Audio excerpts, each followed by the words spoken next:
समंदर को बाहर से देखने वाला इंसान कभी नहीं समझ सकता कि समंदर असल में क्या होता है। लहरें सुंदर लगती हैं, नीला रंग अच्छा लगता है, हवा ठंडी लगती है, लेकिन जो इंसान समंदर के बीच अकेला रह चुका हो वो जानता है समंदर खूबसूरत नहीं, बेरहम होता है। आज की कहानी किसी फिल्म की नहीं है, ये कहानी एक असली लड़की की जिसने समुद्र को उसकी सबसे खौफनाक शक्ल में देखा। उस लड़की का नाम था रिया। रिया बचपन से ही आम लड़कियों जैसी नहीं थी। जहाँ बाकी लोग जमीन पर सुरक्षित रहना चाहते थे, वहीं रिया को खुला समुद्र बुलाता था। उसे नावें पसंद थी, उसे लहरें की आवाज पसंद थी, उसे अकेला सफर करना पसंद था। रिया का मानना था समुद्र ईमानदार होता है, वो जैसा है वैसा ही रहता है। उसे नहीं पता था कि समुद्र कभी कभी बिना चेतावनी के सब कुछ छीन लेता है। साल 1982 रिया अपनी छोटी सी नाव में अकेले एंटार्क्टिका पार कर रही थी। मंजिल थी इंग्लैंड। नाव बहुत बड़ी नहीं थी, लेकिन मजबूत थी। रिया को उस पर भरोसा था। उस रात मौसम शांत था,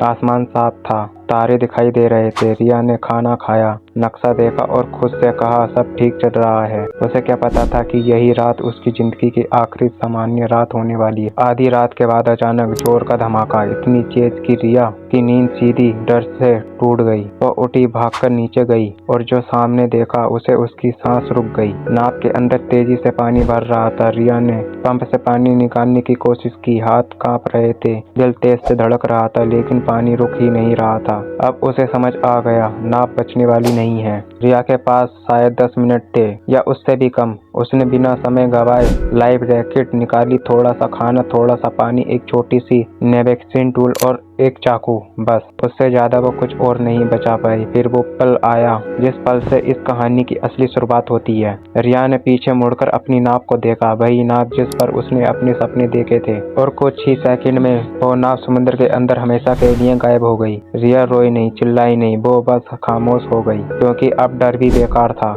अब रिया एक छोटी सी रबर लाइफ पर थी। लहरें रफ्ट को इधर उधर धकेल रही थी, हवा ठंडी थी, शरीर कांप रहा था, और तभी उसने पानी में हलचल देखी। फिर शार्क, एक नहीं कई। रिया ने सांस रोक ली, हाथ पैर सख्त हो गए। वो जानती थी अगर वो गिरी तो कहानी अब खत्म। उस रात वो एक पल भी सुकून में नहीं बैठी। वो रात खत्म नहीं हो रही थी।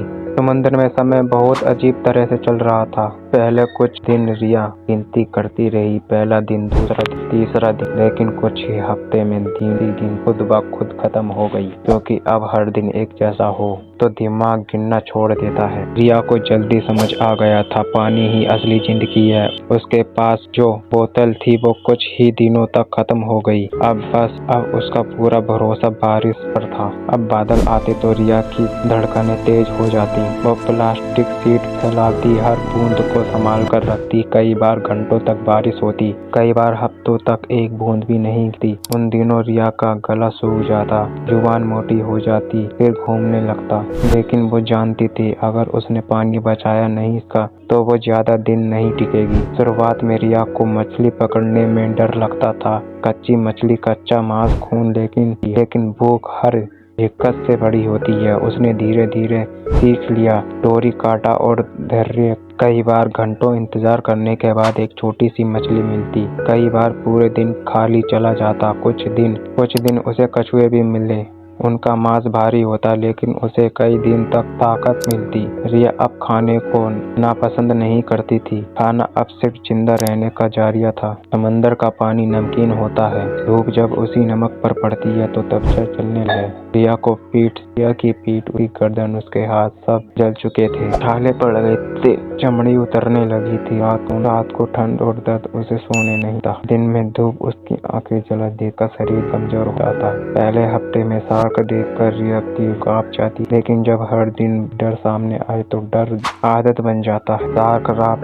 शार्क बोट के नीचे घूमती, कभी कभी उसे धक्का देती। रिया बस शांत बैठी रही। वो जान चुकी थी डर दिखाने से कुछ नहीं मिलता। समंदर में सबसे पहला शरीर नहीं था, सबसे पहले दिमाग टूटता है। रिया कई बार किसी की आवाज सुन, कभी माँ की, कभी किसी दोस्त की। कई बार उसे लगता कोई जहाज पर से आ रहा है। वो चिल्लाती, हाथ हिलाती, पूरा ताकत लगा देती, और फिर कुछ नहीं। हर बार उम्मीद टूटी, और हर टूटी उम्मीद पहले से ज्यादा भारी लगती। एक रात तूफान बहुत तेज से लहर बोट के ऊपर से गुजर रही थी। रिया पूरी तरह भीग चुकी थी, ठंड से उसका शरीर कांप रहा था। उसने खुद से कहा, अब और नहीं। उसने आंखें बंद की और आसमान की तरफ देखा। अगर ये सब सही खत्म होना है तो बस जल्दी कर दो। वो पहली बार बकाया हार मानने के करीब थी। मंदिर में अब 3 महीने से ज्यादा हो चुके थे। रिया का शरीर एक कंकाल जैसा हो गया, हड्डियां साफ दिखने थी, आवाज बहुत कमजोर हो गई थी। अब वो दिन नहीं गिनती थी, अब वो बस सांस गिनती थी।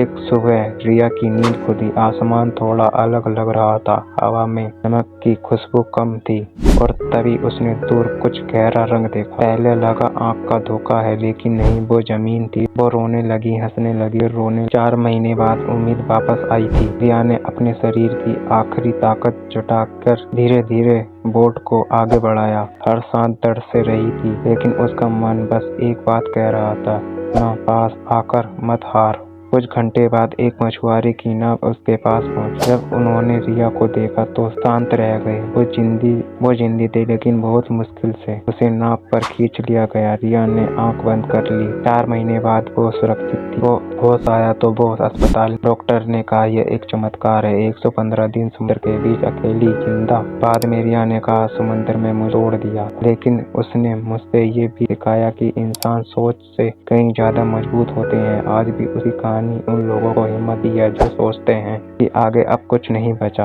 अगर रिया 4 महीने समुद्र में जिंदा रह सकती है तो शायद तुम भी अपनी जी की किसी से लड़ सकते हो। अगर आपको ये वीडियो पसंद आई तो सब्सक्राइब और कमेंट जरूर करें। मिलते हैं अगली